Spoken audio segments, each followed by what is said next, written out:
हे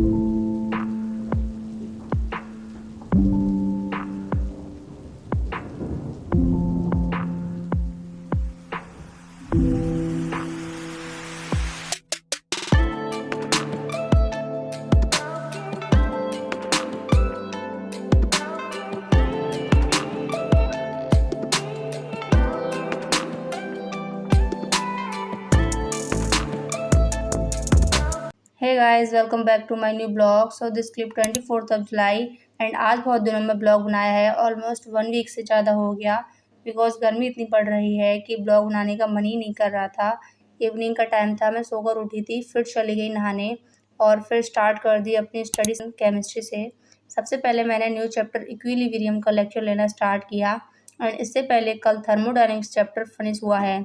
इस चैप्टर का मुझे बहुत सारे क्वेश्चन प्रैक्टिस करने हैं क्योंकि मुझे ये चैप्टर थोड़ा बहुत आता है। और जब लेक्चर किया था मैंने इस चैप्टर के, तो टीचर्स ने जो क्वेश्चन लेक्चर में कराए थे टॉपिक के साथ साथ वही अटेंड कर लिए हैं। उसके बाद एनी क्वेश्चन की अलग से प्रैक्टिस नहीं की थी। सो इसलिए मैं क्वेश्चन की प्रैक्टिस करूँगी। एंड गाइज, आपकी स्टडी कैसी चल रही है और आपको सबसे ज़्यादा कौन सा सब्जेक्ट अच्छा लगता है? ऑर्गेनिक केमिस्ट्री या बायोलॉजी? कमेंट में बताना। मुझे तो जूलॉजी अच्छा लगता है, आई लाइक इट। बहुत ज़्यादा इंटरेस्टिंग सब्जेक्ट है जूलॉजी। और इंटरेस्टिंग की वजह ये है कि ये पूरा ह्यूमन से रिलेटेड होता है जूलॉजी सब्जेक्ट। और मुझे ह्यूमन के बारे में या उसके इंटरनल और एक्सटर्नल XYZ इन सब चीज़ों की स्टडी करना बहुत अच्छा लगता है। इसलिए जूलॉजी में हर चैप्टर अभी तक जो भी पढ़ा है सब इंटरेस्टिंग ही लगे हैं। सो फाइनली मेरा लेक्चर भी हो गया फिनिश एंड अब थर्मोडायनेमिक्स की NCERT रीड करते हैं क्योंकि नोट्स तो मैंने बना लिए हैं तो वो तो रिवाइज कर ही लूँगी, बट NCERT रीड भी करना मस्ट इम्पोर्टेंट है। तो आपको ये भी पता पड़ता है कि कौन सा टॉपिक हमारे सिलेबस में है और कौन सा टॉपिक बैच वाले टीचर्स को एक्स्ट्रा पढ़ा रहे हैं। एंड हाँ गाइज, आप लोग भी नीट की तैयारी कर रहे हो तो मुझे ये बताना कि आप लोग भी NCERT रिवाइज करते हो या नहीं, और NCERT के टेक्स्ट क्वेश्चन एक्सरसाइज ये सब सॉल्व करते हो या नहीं। ओके, ज़रूर बताना कमेंट में। पढ़ने के बाद जब मैं किचन में गई तो भाभी खुद की फरी छील रही थी, तो मैंने सोचा चलो मैं भी हेल्प करा देती हूँ। वैसे भी बहुत टाइम लगता है इनको छीलने में, 2 लोग करेंगे तो जल्दी काम फिनिश हो जाएगा। तो मेरा काम था हो गया फिनिश, खुद की फरी सारी छिल गई हैं। अब उनको दे देते हैं किचन में, जल्दी से बनकर रेडी हो जाएंगी। थोड़ी देर बाद आ जाती हूँ अपनी स्टडी वाली जगह पर, फिर जूलॉजी स्टार्ट कर दिया। इसमें मैं body fluids and circulation chapter की NCERT रीड कर रही थी बिकॉज ये चैप्टर बैच में स्टार्ट हो चुका है। इससे पहले breathing exchange of gases complete हुआ है, तो मैंने सोचा चलो लेक्चर तो साथ में अटेंड कर ही रहे हैं बट NCERT भी रीड कर लेते हैं, जिससे कंसेप्ट और भी अच्छे से क्लियर हो जाएंगे। वैसे मैं पूरी NCERT रीड नहीं करने वाली हूँ, थोड़ा बहुत ही रीड करूँगी। जहाँ तक मैंने लेक्चर अटेंड कर लिए हैं वहाँ तक ही रीड करूँगी। एंड गाइस, टाइम कितना जल्दी निकल रहा है पता ही नहीं चल रहा। नीट एग्ज़ाम के बस 9th मंथ रह गए हैं और लास्ट के 2-3 मंथ्स वो तो और जल्दी ही गुजरेंगे बिकॉज एग्ज़ाम का और रिवीजन का जो खौफ हमारे ऊपर सवार होगा, बट जल्दी ही वो दिन आएगा। पढ़ते पढ़ते मुझे भूख लगने लगी तो मैं गई किचन में, और जब मैंने देखा कि किचन में मेरा पसंद का खाना नहीं बना है तो फिर थोड़ा वेट किया कि पापा जी मार्केट से कुछ अच्छा लेकर आ रहे होंगे वेजिटेबल्स में, बिकॉज आज था ट्यूसडे और हमारे यहाँ ट्यूसडे एंड फ्राइडे की मार्केट लगती है। थोड़ी देर बाद पापा जी ले आए वेजिटेबल्स। जब मैंने देखा कि शिमला मिर्च आई है तो चलो इसे ही बना लेते हैं। जल्दी से आलू छीला, फिर काटा, सेम ऐसे ही शिमला को भी काटा और फिर थोड़ी देर बाद पानी में भिगोकर रख दिया।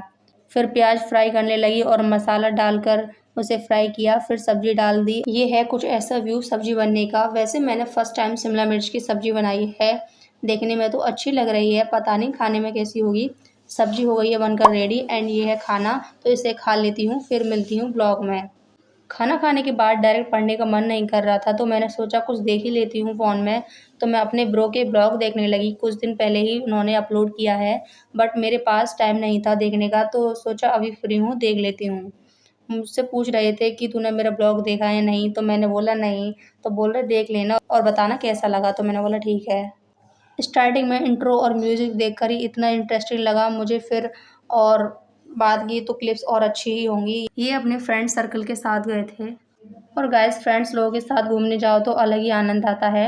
ये वर्ल्ड के हाईएस्ट शिवा टेम्पल पर घूमने गए थे जो तुंगनाथ में पड़ता है। उसे चंद्रशिला ट्रैक भी कहते हैं। और उन्होंने इस ब्लॉग में इतना मेहनत किया है ना कि पूछो ही मत। एक ब्लॉगर का स्ट्रगल तो एक ब्लॉग बनाने वाले को ही पता होता है कि उसने कितना मेहनत किया है अपने ब्लॉग में।